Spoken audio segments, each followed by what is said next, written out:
Yeah, once we go down on the coach, we'd meet at Boucherette Farm at Willingham Top there, and we'd catch the coach. If you were on the day shift, you'd catch the coach probably at 5 o'clock to travel down to, say, initially Deeping St Nicholas.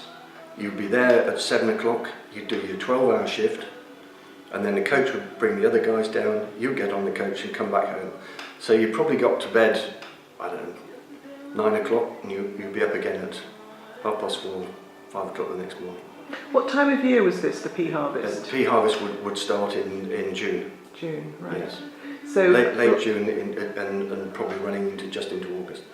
And these, all these, were these the extra men, extra help? Most of them are from the farms. Each farmer who was involved in the group would put men forward, probably 2 or 3 from each farm, because there were so many more men on the farms in those days. Yes. And you actually earned quite a lot of money on the pea harvest. You got paid more money than if you excuse me, if you're on the farm, and because it was very, very long hours. Yeah, very intense work. Very intense, with an 18-hour changeover shift every week. So you went on at 7 o'clock on say a Friday night, and you would finish at 1 o'clock on Saturday lunchtime. And the guys that went on at Saturday lunchtime would work through until 7 o'clock on Sunday morning. But bearing in mind, it wasn't quite so bad when you were working round home, but when you had an hour and a half journey, they were long old days. How we stayed awake, I don't know. Yeah. Probably checked ice on ourselves, I'm not sure. But you were young and fit, so... Yes, yeah. absolutely. Yeah. So the Grimsby Ice Factory provided ice for your group. And other groups as well. And other groups as well. Yes, so that must have been they would, a lot of I ice don't during know. that period. And I'd love to put you in the right direction to tell you who would know. Most of them have died now, I'm afraid. Other than my father, my uncle, and just trying to think who would know. Yeah. So they must, anyway, the farmers must have had, the different groups must have had an account at the ice factory, and they'd send their lorry and have a chip yes, system. and I really wouldn't know the ins and outs of that. It's quite possible that the sort of Findus or Birds Eye or whoever it was, they actually supplied the ice. I'm not absolutely sure about that. Mm-hmm. But it came from the Grimsby Ice Factory. But it came from the Grimsby Ice Factory, yes, definitely. So when the peas went to the Findus factory, they had a different system of freezing things. I suppose it was nothing. They weren't producing ice per se. They were just. No. They'd be dry freezing, the same as you have now.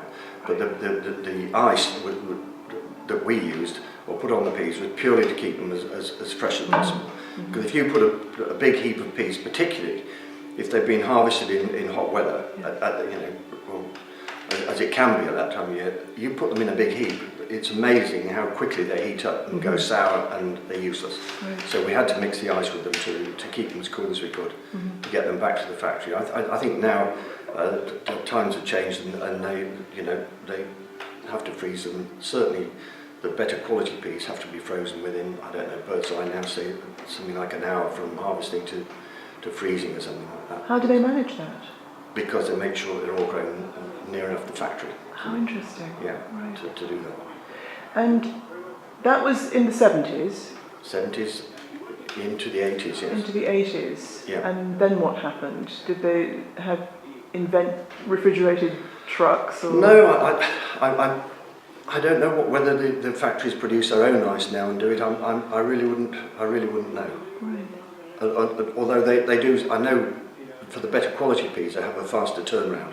The lorries sort of leave every I don't know what it is, half hour or something like that, to make sure, regardless whether they've got sort of 2 tons on or 5 tons, whatever, they have to be from field to factory pretty quickly. Because the Grimsby Ice Factory closed and stopped production in 1990. Yeah. So and production had really reduced by then. So I would suspect the factories.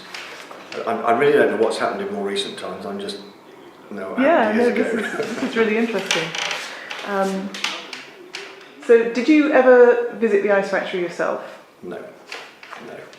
I didn't. But I did have a sort of long after I'd finished with the peas and was concentrating on the dairy farm. A chap that worked for me actually went into the ice factory and got 4 dustbinfuls of ice to keep the beer cup from my 40th birthday party. And it worked very well. Yes. So really anybody could go and get ice if they wanted Absolutely. to. Well, I assume so. I just rang up and said, could we have some dustbins, pick some ice up, and they said no problem. So Godfrey went in with the van and picked the dustbinfuls of ice up. And I say it worked very well. Yeah. I'm just thinking, where else in the country were people producing peas on this scale, and where did they get their ice from in the 1970s to keep the crop fresh?